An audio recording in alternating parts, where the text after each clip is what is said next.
ఏమ్మా వెనకాల మరకైంది చూడు, అట్లే పోతున్నావు. మొగోళ్ళు చూస్తే ఏమనుకుంటారు? ఆడవాళ్ళు పరువు తీస్తాను నువ్వు. అయ్యో ఇంకా 1 వీక్ ఉంది సిస్టర్, అప్పుడే వచ్చింది.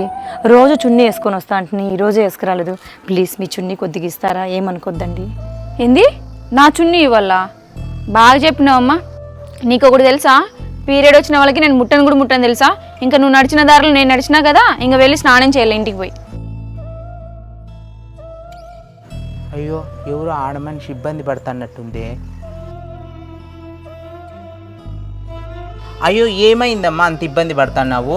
అది పీరియడ్ వచ్చిందన్న, వెనకాల మరకైందన్న. సరే ఈడే ఉండమ్మా నువ్వు. సరే అన్న. అయ్యో ఇది తీసుకోమ్మా.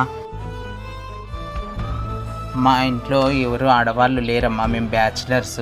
ఉండింటే కనుక చున్నీనే తెచ్చిస్తా అంటే నీకు. అయ్యో పర్వాలేదన్నా, ఆడవాళ్లకు ఆడవాళ్ళే శత్రువుడని ఈ కాలంలో మగవాళ్ళ అయ్యి మీరు అర్థం చేసుకొని చున్నీ తెచ్చిచ్చినారు కదన్నా, అది చాలన్నా. చాలా థ్యాంక్స్ అన్న. పోయిరా. మరిన్ని వీడియోస్ కోసం మహితా తెలుగమ్మ యూట్యూబ్ ఛానల్ని ఫాలో కండి. Thank you.